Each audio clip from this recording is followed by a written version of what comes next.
Taro rolls are a Hawaiian twist on your classic dinner roll. Slightly sweet, light, fluffy, purple bread, an easy recipe that makes a great side dish. I'll teach you how, so stick around.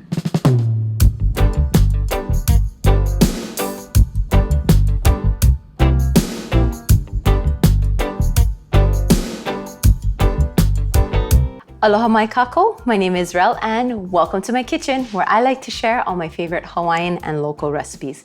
And today we'll be making a twist on a classic dinner roll recipe. Super yummy, pretty easy recipe, but making it Hawaiian style. We're gonna be making taro rolls. All instructions and ingredients are listed in the description box below if you want to take a look at it. And I also have a full blog post about it out on the blog, and you can check out the link also in the description box below. I will say this recipe, it's not like you can follow it and it turns out perfectly every time. Reason being, the poi varies from place to place, humidity varies, but we'll work through it, okay? So let's get started. Into a bowl, you're gonna start with your dry ingredients. You're gonna take some bread flour. If you don't have bread flour, you totally can use all-purpose flour. I have not tested this recipe with gluten-free flour or flour alternatives, so I'm not sure, but if you wanna try it, give it a go. And then you'll need some sugar. This is like a sweet roll, so it tastes super yummy with that extra sugar in there. And then this recipe, we're actually gonna use instant yeast. You totally can use active dry. The difference between the two, active dry, you have to let it dissolve in the liquid first, have it rise, smash it down, roll it, rise again. So this kind of just makes it faster. One packet will rise about 4 cups of flour. So you open that up, you'll sprinkle it over. Now, a lot of people talk about how salt can kill the yeast. So what we're gonna do, because salt is the next ingredient that we'll put in, but what we'll do is we'll kind of just mix that up a little first, just to incorporate the yeast so that it's not directly in contact with large amounts of salt. And then we'll add the salt into the mix. Look. Hawaii humidity. That's exactly what I'm talking about. Humidity makes a difference. And here it's always, and I only put this in not too long ago while we were prepping. But anyway, salt in, mix that until it's well incorporated, and then we'll set that aside. Here's the part that you gotta kind of work with, okay? So we'll work through it. I'll tell you what you can do to help. So first, obviously you'll need some poi. Poi is steamed mashed taro. If you don't have a ready-made poi where you live, you can buy taro, steam it, mash it, and mix it with water until it gets to a paste-like consistency. That is poi. Okay. I like to use fresh poi. Today is a Sunday, and if you're from Hawaii, store-bought poi comes Monday, Wednesday, Friday. So this is day-old, 2-day-old poi. It does change a little bit of the flavor and the texture, but it works perfectly fine. That will go into the stand mixer. And here's the thing, right? So poi, every brand, every kalo patch, every person makes it a little different. So you're gonna have to adjust the liquid according to the dough consistency. By the way, this is poi straight out of the bag, not mixed, no extra water added. We'll add liquid into it after, okay? An egg. I usually use room temp ingredients just because the yeast likes warm, so that's why we'll do that. And then some softened butter. I like to mix all of this a little bit first, just to kind of get it going. And then the last of the liquid is milk. You can use water, but I like how milk gives it a little bit more of a rich flavor. But what I've learned after making this recipe over and over again, that even within the same brand of poi, the wateriness consistency varies. So with that, I add the milk last so that we can really control that. Then we're gonna take the dry ingredients, put that into the wet, and I'm probably gonna unhook it just so I don't make a disastrous mess. All of that goes in.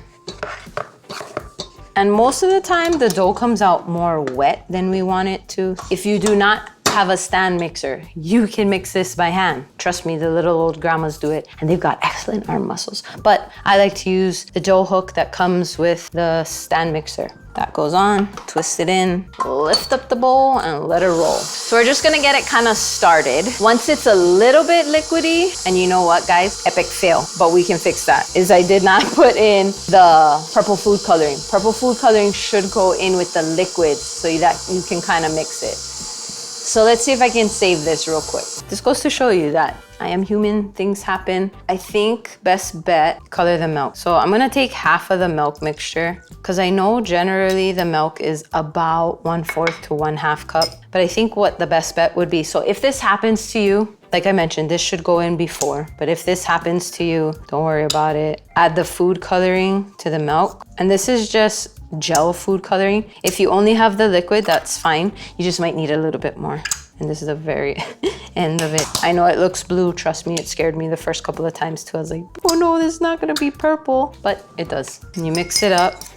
And then what you'll do is add that into the mix. Pour that one into here. And like I said, it looks super blue, but once you get it mixed up and going, it'll be okay. Way to keep me on my toes, right? Okay. So this has to go for at least 10 minutes. It is a very sticky dough, but I'll show you what it looks like when it's done.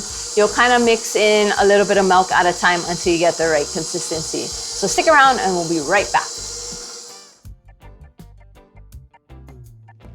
All right. After 10 minutes, the dough will look like this. Like I said, super sticky, and that's how it is. That gives you that fluffy, light dough. But the way you know if it's ready is clean finger. You touch it and your finger doesn't stick to it. What you're gonna do is take this off of the dough hook. And this is the fun part. Get the kids to help if you want, or not, totally up to you. So the way I find works the easiest for me is to just kind of take it out in batches and roll it. So you just kind of scrape down the sides. It's super sticky, so it's so much easier to just work in batches. Normally, like regular bread, you can often like roll it, but this is super sticky and soft. So I like to use one of these silicone mats. That helps, and then you'll put some flour, and you're gonna go through some extra flour. Flour on the hands. It's kind of gonna be an eyeball. If you want an exact, you can weigh it out. This makes about 15 rolls, which goes perfectly in a 9x13 baking dish. So you'll get golf ball, a little bit bigger than a golf ball size, and you just plop it down onto the flour. And you'll wanna make sure you have flour on your hands, right? And then you're just gonna kind of shape it into a roll. I usually like to flip it over to make sure that it's not super, super sticky. And then what I'll do is I'll kind of fold everything into itself like this, if you can kind of see. And what that does is it makes the top taut. So it's kind of like pulling and pushing under like this. And then two ways you can roll the dough. Either once you have it all kind of come together like that, kind of like a monopule, kind of like this. What you can do is you can roll it in your hand and do kind of like a this motion. I don't know what this is called, a this motion. And that'll kind of pull it taut. And what you want to make sure is the top of the bread is taut like that. Or on the part of the silicone mat that doesn't have flour, you can put it down and you'll cup your hand over it and kind of just roll it like that. So you can feel the tug on the bread on the bottom, and it kind of pulls it in like that. So whatever is easier for you, find the way, and then grease the 9x13 baking dish, and you're just gonna plop it in like that. So I'll be back. We're gonna roll out all 15, and then I'll show you what to do next. All right, now that we got all the rolls rolled and put into the pan, they're a little uneven inside. I didn't weigh them out. I kind of just threw them together.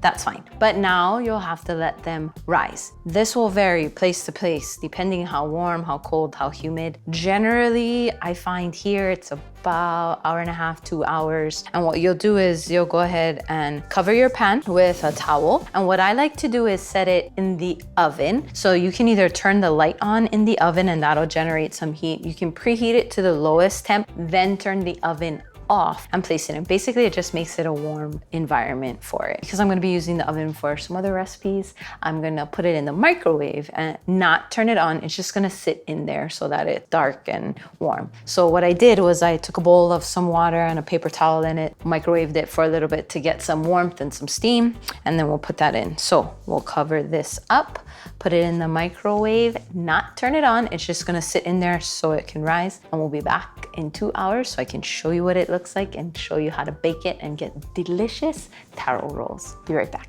All right, it's been about 2 hours and the dough has, now these ones won't puff up as much because of the weight of the poi inside of it, but they'll definitely expand. As you can see, they're all touching now. So a couple of options. One, you can just bake it straight like this, which I normally do, but if you want that nice golden brown on top, you can do an egg wash and go ahead and brush that over. So this will go in the oven 325 for 20-25 minutes, or until the tops are golden brown. So I'll put that in, I'll be right back, and I'll show you how fluffy and yummy the inside is. Stick around.